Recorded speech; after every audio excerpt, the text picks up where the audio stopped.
Latest technology courses, best infrastructure మరియు అద్భుతమైన placements. Engineering లో మీ బెస్ట్ చాయిస్ ఏవియన్ institute of engineering and technology, Ibrahimpatnam.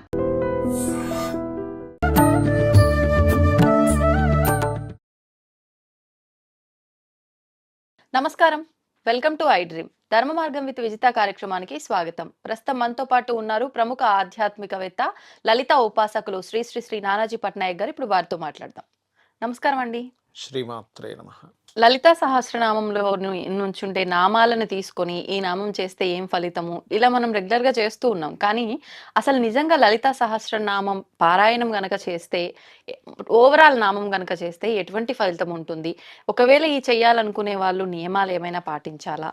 చెయ్యాలి, మేము ప్రతిరోజు చేస్తాము అనుకుంటే డైలీ ఒక సమయం ఏమన్నా పెట్టుకుని పర్టికులర్ ఆ సమయంలోనే చేయాల్సి ఉంటుందా? ఈ విధానం అంతా ఎలానో వివరించండి. తప్పకుండా అమ్మా. ఫస్ట్ ఆఫ్ ఆల్ ఏంటంటే మనం ముఖ్యంగా తెలుసుకోవాల్సింది, ఇప్పుడు ఏదైనా సరే పలానా వాళ్ళు రచించారు అంటారు. అవును కదా. అవును. ఇవి రచించినవి కాదు, అమ్మవారిలో నుంచే 8 మంది, అంటే 8 కిరణాలు, తెల్లటి కిరణాలు బయటకు వచ్చి వారిని వసిన్యాది వాగ్దేవతలు అంటారు. ఆ వసిన్యాది వాగ్దేవతలు నిండు సభలో చెప్పడం జరిగింది అమ్మవారి గురించి. లలితాసహస్రనామాలు అంటే ఏమిటంటే ఆ శక్తి స్వరూపిణైన అమ్మవారు ఏ ఏ రూపాల్లో ఉంది అని చెప్పడం. మనకి లలిత చేసుకుంటే మన పూర్వజన్మ కర్మలన్నీ దగ్ధమవుతాయి అంటారు. దగ్ధం అవడం అంటే ఏమిటి? వెళ్ళి ఒక్కొక్క నామం వెళ్ళి అన్ని దగ్ధం చేసుకుని వస్తుందా అంటే అలా చెప్తుంటారు చెప్పడం. ఇక్కడ ఏంటంటే శక్తి స్వరూపిణైన అమ్మవారు ఏ ఏ రూపంలో ఉంది అని నీకు తెలిసిపోతే నీ ప్రవర్తనలోని, నీ ఆలోచన విధానంలో అన్నిట్లో మార్పు వచ్చేస్తుంది. ఎప్పుడైతే వచ్చిందో ఇంకక్కడికి జ్ఞానం వల్ల మోక్షం పొందుతాడు అంటారు, వినే ఉంటారు మీరు. అంటే ఏమిటి? నువ్వేదో గొప్ప అనుకుంటున్నావు, నువ్వు చాలా గొప్పవాడు అనుకుంటున్నావు, అసలు నడిపించేది ఎవరో నీకు తెలుసా? ప్రతి దాంట్లోనే ఉండేది, ప్రతి దాంట్లో శక్తిగా ఉన్నది ఎవరో తెలుసా అని తెలియజేసేది లలితా సహస్రనామాలు. అందుకే వాటిని లలితా సహస్ర రహస్య నామాలు అంటారు. అయితే దీనికి కొన్ని అపోహలు ఉన్నాయి. అందరూ చదవకూడదని. అలా ఏం కాదు, అందరూ చక్కగా చదవచ్చు. ఖడ్గమాలు అందరూ చదవకూడదు, ఉపదేశం ఉంటేనే చదవాలి. లలితకు ఉపదేశం అక్కర్లేదు. గురువుగారి దగ్గర అంటే ఏమీ లేదు. ఇక్కడ ఎందుకు అందరూ చదవకూడదు అనేది ఒకటి పెడతారంటే తప్పులు చదవకూడదు అని, అంతే, మరొకటి ఏం కాదు. ఎందుకు తప్పులు చదవకూడదు అంటే చిన్న ఎగ్జాంపుల్ చెప్తా చూడండి. ఇప్పుడు మీరు ఉన్నారు, మీ అమ్మగారిని ఏదో లడ్డు ఏదో చేయమని చెప్పారు. లడ్డు ప్లేస్లో మీరు ఏదో చక్కెర బూంది ఇంకోటి ఏదో చెప్పారనుకోండి, కారం ఏదో సంథింగ్, ఆవిడ అదే చేసి పెడుతుంది. మీ ఇంటెన్షన్ ఏమో లడ్డు కావాలని. అంటే ఏమిటి? అక్కడ చెప్పిన పదంలో తప్పు వచ్చిందిగా. అట్లాగే ఈ నామాలకి ఏంటంటే ఎంత శక్తి అంటే ఇవి వేదమంత్రంతో సమానం. వేదమంత్రం ఎంత పవర్ఫుల్లో ఈక్వల్. ఎందుకంటే అమ్మవారి నుంచి వచ్చింది ఏదైనా సరే అంతే. కాబట్టి వీళ్ళు ఎక్కడైనా తప్పు చదివితే రావాల్సిన రిజల్ట్ రాదేమో. ఇక్కడ ఏదో తప్పు చదివితే అమ్మవారి ఎంత రుసులం పట్టుకొని వచ్చి మనల్ని గుచ్చేయడం ఏముండదు అక్కడ. ఇప్పుడు అమ్మవారు మీ అమ్మగారిని ఒకటి అడిగారు, ఆవిడ ఏదో అడిగారో అది ఇస్తారు. అట్లాగే అలా వస్తుంది రిజల్ట్. కాబట్టి వీళ్ళు పొరపాటున తప్పు చదివి వీళ్ళు దోషం తెచ్చుకుంటారేమో అనే భావనతో అందరూ చదవద్దు అంటారు. కానీ అందరూ చదవడానికి అర్హులే. వీళ్ళు అర్హులు కాదనేది ఏం లేదు, గుర్తుపెట్టుకోండి. అదొకటి. ఇంకోటి ఏంటంటే మీరు ఇందాక అన్నారు ఏ సమయంలో చదవాలి. ఎప్పుడైనా సరే లలిత ఎర్లీ మార్నింగ్ కానీ ఈవినింగ్ కానీ చదవాలి, గుర్తుపెట్టుకోండి. పొద్దునే నాకు కుదరలేదండి, పొద్దునే నాకు హడావిడి ఉంటుంది, సాయంత్రం ఇంకా మంచిది. ఏ అమ్మవారిదైనా, అందులో ముఖ్యంగా శక్తి దేవతలు అయితే ఇంకా ఖచ్చితంగా సాయంత్రమే చేస్తారు. ఇప్పుడు వారాహి ఉంది, వారాహిని ఎట్టి పరిస్థితుల్లో పొద్దునే చేయొద్దని చెప్తారు. రాత్రి సమయంలోనే చేయాలి అమ్మవారిది, వారాహి అమ్మవారిది. ఓకే. అలాగే ఈ అమ్మవారి యొక్క శక్తి అంతా కూడా రాత్రి సమయం చేయడం వల్ల ఎక్కువ ఫలితం ఉంటుంది పగల కంటే కూడా. లేదండి పగలే చేసుకుంటాను, నాకు రాత్రి కుదరదు అన్నప్పుడు పగలు చేసుకోవచ్చు. అయితే ఇక్కడ చాలా మందికి ఏంటంటే లలిత చేసిన తర్వాత పెద్ద పెద్ద నైవేద్యాలు పెట్టాలేమో, లేకపోతే ఇంకా ఏదో పాటించాలేమో అనుకుంటారు. మనకి ఒక విధానం ఏమిటి అంటే ఒక పటం పెట్టుకోవాలా, దీపం పెట్టుకోవాలా, చాలా మందికి చాలా సంశయాలు ఉన్నాయి. నేను చెప్పేది ఏంటంటే మీరు పటం ఉంటే పటం పెట్టుకోండి, లేదా పటం మాకు దొరకలేదు, వేరే కంట్రీస్లో ఉన్నారనుకోండి, చక్కగా దీపం పెట్టుకొని. నేను ఒకసారి అయితే ఇట్లాగే ఏమండి ఒక సౌదీ అరేబియా అక్కడెక్కడో ఒక పటం దొరకట్లేదని నేనేమన్నా, మీకు నెట్ ఉంది కదా, ఇంటర్నెట్ ఉంటుంది కదా, ఇంటర్నెట్ నుంచి ఒక లలిత అమ్మవారు అని చెప్పి కొట్టండి వస్తుంది. మీరు ఒక ప్రింట్అవుట్ తీసుకోండి, అదే పెట్టుకోండి. ఓకే. అది కూడా కాదు, మీ దగ్గర ప్రింటర్ లేదు, ఏమీ లేదు, అక్కడ ఏం దొరకట్లేదు, మీరు చక్కగా మీరు ఒక దీపం వెలిగించుకొని లలితా సహస్రనామాలు పఠనం చేయొచ్చు. పఠనం నాకు పూర్తిగా రాదు అంటే ఫస్ట్లో మనం ఒక్కొక్క నామం, ఇప్పుడు శ్రీమాత, ఓం శ్రీమాత్రే నమః, శ్రీమాత్రే నమః, దీనివల్ల ఏం కలుగుతుంది అంటే మనిషికి రక్షణ పోషణ శక్తి పెరుగుతుందట దీనివల్ల. అలా ఒక్కొక్క నామానికి ఒక్కొక్క విశిష్టత ఉంది. కాబట్టి చక్కగా మీరు దీపం వెలిగించి దానికే ఒక పువ్వుని పెట్టి లలితా సహస్రనామాలు మొత్తం చదవచ్చు లేదా వినవచ్చు. రాదు ఇప్పుడే నాకు రావట్లేదు అన్నప్పుడు చక్కగా పుస్తకం పట్టుకొని చూస్తూ వినొచ్చు. అంటే ఎలా ప్రొనౌన్స్ చేయాలి అని తెలుసుకోవడం కోసం చూస్తూ వినొచ్చు. ఎందుకంటే వీళ్ళకి రావాలి, ప్రొనౌన్సియేషన్ రావాలి, పలకడం రావాలి. ఏ గురువు లేరు అనుకునే వాళ్ళు గురువు ఉంటే గురువు ద్వారా నేర్చుకుంటే ఇంకా మంచిది. ఇక మరొక విషయం ఏంటంటే ఇక్కడ మీరు ఏ నైవేద్యమైనా పెట్టచ్చు. ఇక్కడ మనకి లలిత సహస్రనామాల్లో చెప్తారు ఏమని, పాయసాన్న ప్రియ అంటారు. అంటే పాయసాన్నం అంటే అమ్మవారికి ఇష్టమా అంటే బాహ్యార్థం అదే, పాయసాన్న ప్రియ అంటే పాయసాన్నం అంటే ఇష్టమని. గూడాన్న ప్రియ అంటారు మళ్ళీ, అంటే గూడాన్నం అంటే బెల్లంతో చేసినటువంటిది. పాయసం అన్న బెల్లంతో చేసిన పదార్థం వేరు, బెల్లము అన్నము. ఇది పాయసం అంటే పాలతో చేస్తాం ఇంకా, పాలు చక్కెర సేమియా చేస్తాం కదా. అదేవిధంగా హైద్రాన్న రసిక అంటారు, అంటే ఏమిటంటే పసుపు అన్నం. ఇక్కడ మనం అర్థం చేసుకోవాల్సింది బాహ్యార్థమేమో పులిహోర లాంటిది ఇష్టమని, లేకపోతే గూడాన్నం ఇష్టమని, పాయసం ఇష్టమని అనుకుంటాం, అది బాహ్యార్థం. నిగూఢ అర్థం ఏమిటి, అందుకే వాటిని రహస్య నామాలు అంటారు. పాయసం ఎలా ఉంటుందండి, తెల్లగా ఉంటుంది, స్వీట్గా ఉంటుంది. అంటే అమ్మవారికి ఏమి ఇష్టం అంటే మనం స్వచ్ఛంగా ఉండడం ఇష్టం, స్వీట్గా ఉండడం ఇష్టం అమ్మవారికి. అది అసలైన అర్థం. గూడాన్న ప్రియ అన్నారు, మరి గూడం అంటే బెల్లంలా ఉండాలా? కాదు, బెల్లానికి ఎటువంటి అశౌచము ఉండదు. అంటే ఇప్పుడు మనం చూడండి, ఏదైనా భగవంతుడు మన ఇంట్లో ఉండేటువంటి వాటికి ఏమీ లేకపోతే బెల్లం ముక్క పెట్టరా అంటాం. అంటే బెల్లానికి దోషం ఉండదు. ఇప్పుడు వేరే ఏ పదార్థానికైనా ఎవరైనా ఏదైనా ముట్టుకున్నారు, ఇప్పుడు లేడీస్ అది కొంత మంత్లో ఒకనొక టైంలో పోయి అవసరం కొద్దీ ఏదో ముట్టుకుంటారు, దాన్ని మనం పెట్టం. కానీ బెల్లానికి ఉన్న ప్రత్యేకత ఏమిటంటే మీరు ఎలాంటి కాలాల్లో దాన్ని ముట్టుకున్నా దానికి దోషం అంటదు. అంటే ఏమిటి, నువ్వు ఏ దోషాలు అంటుకోకుండా అంత ఇదిగా ఉండు అని చెప్పి చెప్పడం. అదేవిధంగా ఈ పసుపుతో చేసినటువంటిది పులిహోర లాంటిది ఇష్టము అమ్మవారికి.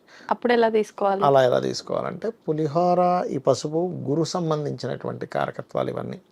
గురువు అంటే జ్ఞానము, అంటే నువ్వు జ్ఞానంతో ఉండు.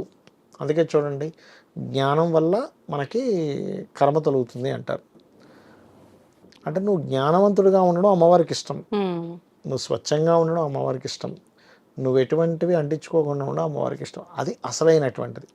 అంతేగాని పాయసాన ప్రియ అంటే ఆవిడేంది పెద్ద సముద్రం సృష్టించుకోగలదు, పాయస సముద్రం. ఆవిడ తక్కువ మనం పెట్టే పాయసమైనా. కాకపోతే ఏంటంటే మనం అమ్మవారికి పెట్టినప్పుడు ఆవిడ చూస్తుంది ఖచ్చితంగా. మీరు పూజ చేయడం ప్రారంభించగానే మీరు ఏ దేవతకి చేసినా ఖచ్చితంగా మీ కుడివైపు ఇక్కడ దేవత వచ్చి నిలబడి చూస్తుంది, గుర్తుపెట్టుకోండి, ఇది సత్యం. మీరు ఎలా చేస్తున్నారు, భక్తిగా చేస్తున్నారా, ఏదో ఆలోచనలో చేస్తున్నారా, ఏదో చేయాలని చేస్తున్నారా, అబ్బా ఇంక తలనొప్పి రా బాబు చేయకపోతే ఇంట్లో వాళ్ళు ఒప్పుకునేలాగా లేదు, మా గురువుగారు అది చెప్పారు, ఆయన నొచ్చుకుంటాడని చేస్తున్నారా అనేది ప్రతిదీ, ఎవ్రీథింగ్ ఈజ్ కౌంటెడ్.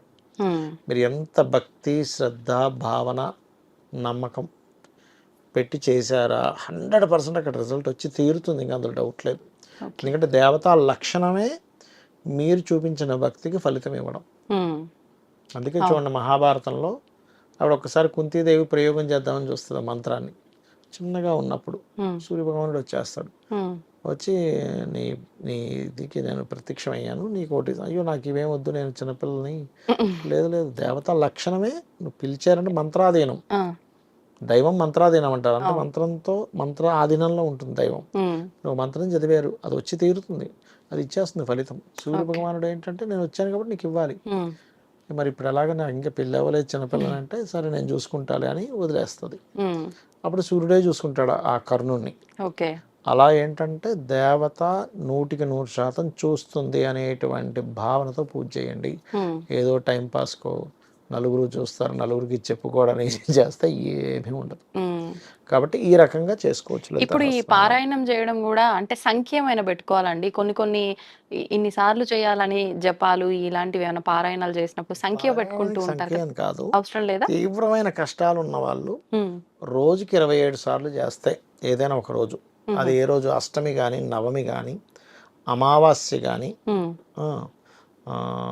లేకపోతే చతుర్దశి కానీ, పౌర్ణమి కానీ, ఈ 5 రోజుల్లో ఎంచుకుంటారు. ఆహా! ముఖ్యంగా అష్టమి, నవమి, చతుర్దశి చాలా ముఖ్యం. ఎందుకంటే మనకి దేవీ భాగవతం అనేటువంటి గ్రంథంలో అమ్మవారి స్వయంగా చెప్పింది అది. ఓకే. అందుకని ఆ రోజుల్లో, అంటే ఆ పర్టికులర్ రోజుల్లో వీళ్ళు ఏం చేస్తారంటే ఉదయం నుంచి సాయంత్రం వరకు 27 సార్లు పారాయణం చేస్తారంటే 9 మూడులు 27. హ్మ్. ప్రతిసారి లలిత సహస్రనామాలు పారాయణం చేయడం అంటే చేయగా మీకు 20 మినిట్స్కి ఒకసారి అయిపోతుంది. 20 మినిట్స్ ఒకసారి. మామూలుగా అయితే అంత అలవాటు లేకపోతే 30-40 నిమిషాలు పడుతుంది. అంటే 2-3 అవర్స్ పడతదా? 27 టైమ్స్ అంటే? కాదు, ఉదయం మొదలు పెడితే సాయంత్రం అవుతుంది, రాత్రి అవుతుంది. సో ఎవ్రీ టైం మీరు ఒకసారి పారాయణం చేశారు, ఏదో ఒక పండు నైవేద్యం పెడతారు, హారతి ఇస్తారు, అందరూ హారతి తీసుకుంటారు. అలా 9 టైమ్స్ అయ్యేసరికి మధ్యాహ్నం అవుతుంది మీకు. ఆ పెట్టిన పళ్ళన్నీ మీరు తినొచ్చు ప్రసాదంగా, అందరూ పంచుకొని తినొచ్చు. సో లంచ్ అయిపోయింది, మళ్ళీ లంచ్ నుంచి ఈవినింగ్ వరకు జరుగుతుంది మళ్ళీ. సో అప్పుడు ప్రతిసారి పారాయణానికి ప్రతిసారి నైవేద్యం పెట్టడం, హారతి ఇవ్వడం చేయాలి. మళ్ళీ సాయంత్రం నుంచి నైట్ వరకు అవుతుంది థర్డ్ పార్ట్.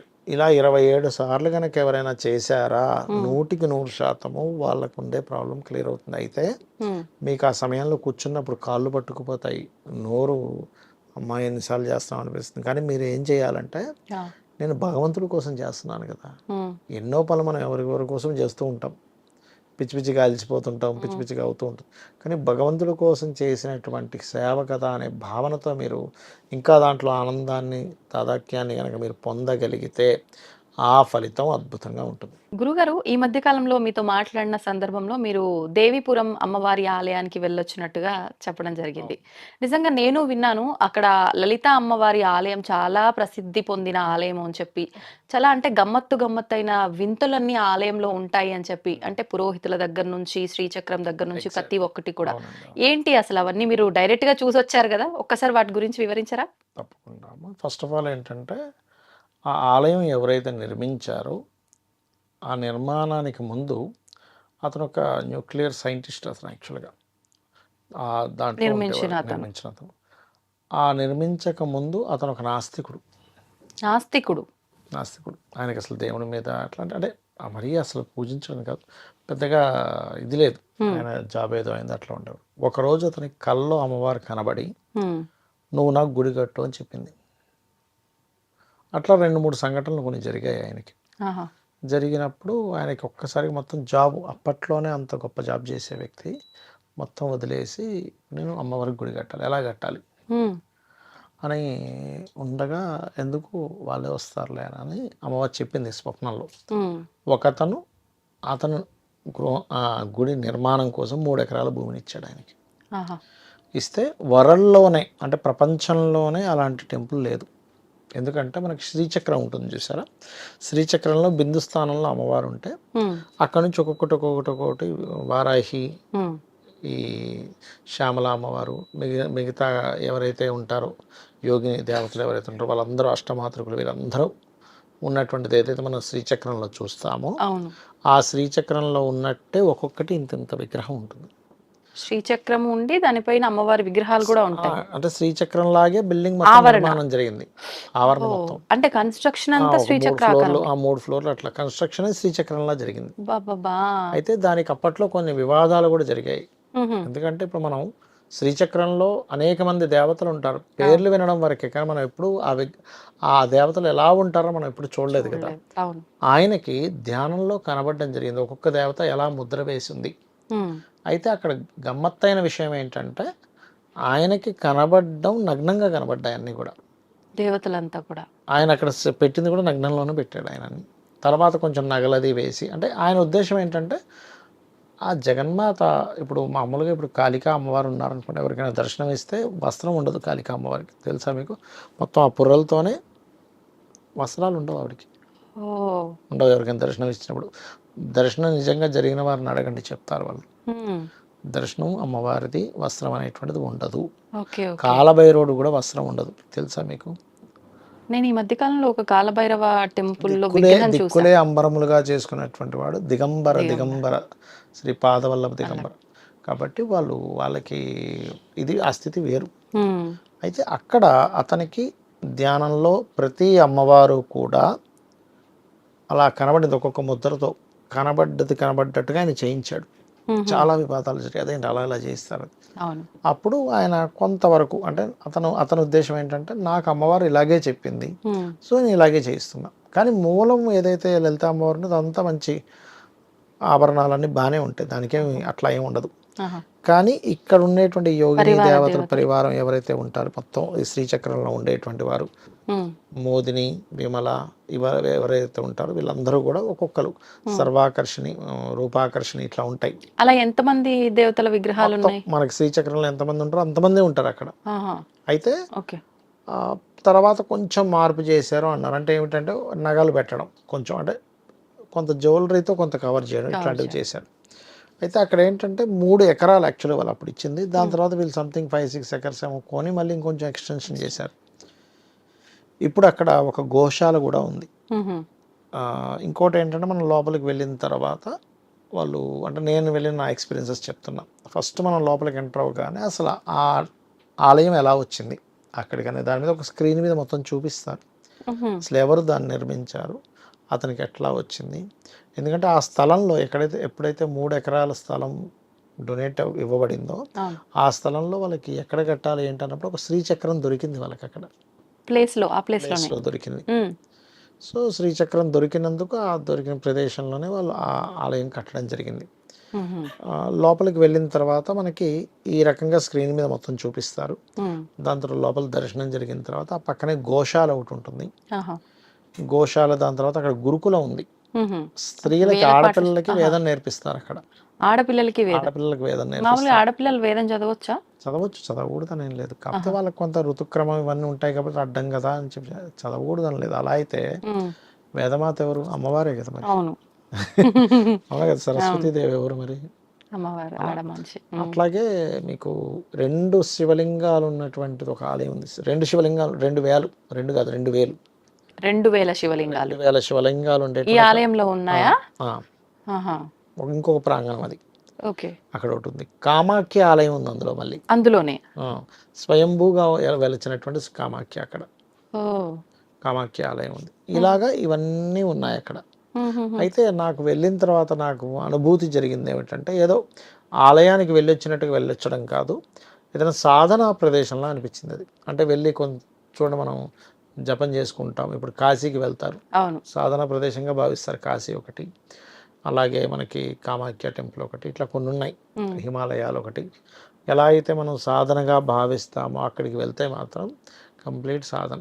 హ్మ్. మనకు ఫోన్ కూడా వాళ్ళు తీసేసుకుంటారు, ఫోన్ లోపల తీసుకెళ్ళడానికి వీల్లేదు, ఓహ్! బయట బయటే పెట్టాల్సింది. వదిలేసేయాలి. ఆహా! లోపలికి వెళ్తే మనకి ఇంకా ఫోన్స్ ఏముండవు, చక్కగా అలాగా జపం చేసుకుంటూ ఉండొచ్చు. పోన్లెండి ఇదొక ప్రశాంతత. అంటే అది అమ్మవారు స్వయంగా కట్టించిన ఆలయం కాబట్టి అక్కడ ఎనర్జీ లెవెల్స్ ఎలా ఉంటాయని చెప్పి నేను లోపలికి వెళ్ళి జపం చేసుకున్నా కాసేపు, హ్మ్. ధ్యానం లాగా. చాలా ఎనర్జీ ఉంది అక్కడ. హుహు. అంటే మరి రోజు చేస్తున్నారు కదా, మీరు ఇందాక అన్నట్టుగా స్త్రీలే పురోహితులు అక్కడ, హ్మ్. వాళ్ళే మంత్రం అది చదువుతారు, వాళ్ళే తీర్థం ఇస్తారు. అక్కడ ఒక మనకి బియ్యానికి ఒక 100 రూపాయలు కడితే హ్మ్. ఆ బియ్యం ఇస్తారు. బియ్యంతో పాటు మనం బియ్యాన్ని అక్కడ వేస్తూ ఉన్నట్లయితే అంటే శివుడి లింగం అదే ఉంటుంది, మంత్రం చదువుతుంటారు. హుహు. అలా గుడ్ ప్లేస్. అంటే అక్కడ శివుడి పైన బియ్యం. శివుడి ప్రతిమ ఉంటుంది, ఆహా! లింగం ఉంటుంది, లింగం మీద వేస్తారు. అయితే ఒకటేంటంటే ఒక్కసారి చూడదగ్గ విషయం, ఎందుకంటే వరల్డ్‌లోనే అలాంటి టెంపుల్ లేదు ఫస్ట్. లేదు. అవును. అంతమంది దేవతలు వాళ్ళ పేర్లతో సహా వాళ్ళు ఎలా ఉంటారు, హ్మ్. వాళ్ళు ఏ వర్ణంలో ఉంటారు, వాళ్ళకి ఎటువంటి ఆయుధాలు ఉంటాయి, అవును. వాళ్ళు ఏమిటని మీరు తెలుసుకోవాలంటే అంత ఈజీ కాదు మీకు. అక్కడ పేర్లు గూడా ఏమన్నా మెన్షన్ చేశారా? మెన్షన్ చేశారు, ఒక్కొక్క విగ్రహాలున్న దేవతకి దగ్గర. కిందన పేరు ఉంటుంది. ఓహ్! మనం ఆ పేరు చూసి ఓకే ఈమె మోదిని, విమల, హుహు. జయ ఇట్లా ఉంటాయి కదా, అది చూసుకోవడమే. నిజంగా చాలా మంచి వినటానికే చాలా బావుంది. మీరు వెళ్ళి ఒకసారి ఎప్పుడైనా ప్రోగ్రామ్ చేయొచ్చు కూడా అక్కడ, తప్పకుండా. విజిట్ లాగా వెళ్ళి. అవునవును. మరి వాళ్ళన్నిటిని వీడియో తీనిస్తారు లేదో అంటే తెలియదు. ఫోన్‌లే అలో లేవు అంటే నాకు తెలిసి వీడియోలు గూడా. అంటే మనం పర్మిషన్ తీసుకుంటే వెళ్ళొచ్చు. హ్మ్. అతనికి 3 కూతుర్లు యాక్చువల్గా నిర్మాణం చేసిన అతనికి. హుహు. ముగ్గురులో ఇద్దరు ఎక్కడో దూరంగా ఉన్నట్టున్నారు. మూడో ఒక అల్లుడు మాత్రం ఇప్పుడు ప్రజెంట్ చూసుకుంటున్నాడు. ఆయన లేరు, ఇప్పుడు నిర్మించిన అతను లేరు, ఆయన శివైక్యం చెందారు. కాబట్టి అంటే అక్కడ శ్రీ విద్య కూడా నేర్పిస్తారు ఎవరికైనా కావాలంటే. శ్రీ విద్య నేర్చుకుందాం అనుకుంటారు చూసారా. కాకపోతే కొద్దిగా దక్షిణాచారంతో పాటు కొంచెం అంటే రకరకాల కొంచెం ఇక్కడ రాత్రి సమయంలో కూడా పూజలు జరుగుతాయి అని చెప్పి అంటుంటారంట, అది వాస్తవమా? అవునండి, అవును. అంటే శ్రీ విద్య దీంట్లో కొన్ని ఆచారాలు ఉంటాయి, డిఫరెంట్ ఆచారాల్లో కూడా చేస్తారు అని విన్నా నేను చూడలేదు. బట్ నా వినికి అంటే రకరకాల వ్యక్తులు చెప్పుకోవడం వరకు అది ఎంతవరకు నిజము కాదు అనేది మనకు తెలియదు. అది బట్ చాలా మంచి ఎనర్జీ అండ్ పవర్ ఉన్నటువంటి ఒక మంచి ఆలయం అని చెప్పచ్చు. ఆలయం అని చెప్పచ్చు, ధ్యాన ప్రదేశం అని కూడా చెప్పాలి ఒక మొక్కలో చెప్పాలంటే. అంటే ఏదో ఒక రోజు ఒక అరగంట గంట వెళ్ళి చూసి వచ్చేసేది కాదు అది. అక్కడ ఉండి ఆ అనుభూతిని పొందాలి మనం. అంటే దేవత అనుభూతి అక్కడ కలుగుతుంది మనకి. ఓకే, అంటే మీరు ఆల్రెడీ అక్కడ ఉన్న ఎనర్జీస్ ని కూడా టెస్ట్ చేసి ఉన్నారు కాబట్టి మీకు అర్థమైపోయింది. నాకు ఒక డ్రీమ్ ఉండేది, శ్రీచక్రం లాంటిది ఇల్లు ఒక ఇది కట్టాలని. చూసారు, నా డ్రీమ్ ఇక్కడ ఆల్రెడీ ఇప్పుడు 20 ఏళ్ల క్రితమే కట్టారు, ఇప్పుడు కాదు, అది 20 years అవుతుంది ఆలయ నిర్మాణం జరిగి. ఓకే, 20 years అవుతుంది. అప్పట్లో అసలు ఆ రోడ్లు వెళ్ళాలంటే భయపడతారు. ఇప్పటికీ కూడా అదేం సిటీలో ఉండదు, సిటీకి అవుట్స్కర్ట్స్లో ఉంటుంది. అనకాపల్లి నుంచి ఒక 25 కిలోమీటర్లు దాదాపుగా, 15 కిలోమీటర్లు 25 నిమిషాలు పడుతుంది. మీకు అక్కడ పెద్ద ఇదేం ఉండదు, మనం ఓన్ కార్లో వెళ్ళాలి. వెళ్ళి లోపలికి వెళ్ళి అక్కడ పార్కింగ్ ప్లేస్ అదే ఉంటుంది. బట్ చుట్టూ ఏమీ ఉండవు, అడవిలా ఉంటుంది అంతా. అది ఒక అడవి ప్రదేశమే మొత్తం. ఓకే ఓకే, అంటే ఆలయం మాత్రం ఉంది కానీ అంత ఏరియా డెవలప్డ్ ఏరియా కాదు అని. ఏరియా కాదు, ఒక ఫారెస్ట్ లాంటి ఏరియాలోనే కట్టినటువంటిది. అక్కడ కళ్యాణ మండపం కూడా ఉంది, ఎవరైనా పెళ్లి చేసుకోవాలంటే కూడా అక్కడ చేసుకోవచ్చు. ఇప్పుడు మామూలుగా బేసిక్ గా ఒక్కొక్క ఆలయంకి వెళ్తే ఒక్కొక్క కామ్యం ప్రకారంగా ఇక్కడ ఈ కోరికలు నెరవేరుతాయి అంటారు. ప్రత్యేకించి ఈ దేవీపురం అమ్మవారి దగ్గరికి వెళ్తే ఈ కోరికలు నెరవేరుతాయని. కోరికలు నెరవేరుతుంది ఈ ఆలయం అంటే. నేను అనేది ఏంటంటే అమ్మవారి దగ్గరికి మనం చెప్తున్నాము, అమ్మవారికి, అమ్మవారు వింటుంది అన్నప్పుడు అక్కడ అందరు దేవతలు ఉన్నప్పుడు ఎందుకు నెరవేరదు? అవును అవును. అంటే నా ఉద్దేశం ఏంటంటే ఈ ఆలయానికే వెళ్తే నెరవేరుతుంది, వేరే దానికి వెళ్తే నెరవేరుతుంది అనేది ఫస్ట్ పెట్టుకోకూడదు. ఈ దేవీపురం వెళ్తే ఖచ్చితంగా నెరవేరుతుంది, కాదనట్లా. ఫస్ట్ నువ్వు అక్కడ మాత్రమే భగవంతుడిని చూసి ఇంకో దగ్గర చూడకపోవడం ఏమిటి? అంతటా అమ్మవారే కదా. సో దేవీపురంలో ఉన్న స్పెషాలిటీ ఏమిటి అంటే సకల దేవతలు అక్కడ ఉన్నారు. ఆ పరివారం ఎవరైతే ఉంటారో శ్రీచక్రంలో ఉండే వాళ్ళందరినీ చూడొచ్చు, అదొకటి గొప్ప విషయం, అది విశేషం. అవును, వాస్తవం అండి. నిజంగా మంచిగా అనిపించింది వింటుంటే. తప్పకుండా ఆలయాన్ని చూడాలి. అంటే మనం అనుకుంటాం లైఫ్ లో ఒక్కసారైనా వెళ్ళి చూడాలి అని అనుకుంటాం చేసి, అలాంటి ఒక అద్భుతం అది. ధన్యవాదాలండి. శ్రీమాత్రే నమః. తవ్వుతున్న శివలింగం సరే, దాన్ని అట్లా కప్పేసేయండి, చూపించదండి. Krishna is there. మూర్తి పూజ కాదు, సాక్షాత్ బ్రజేంద్ర నందన భగవాన్ ఉన్నారు మూర్తిలో.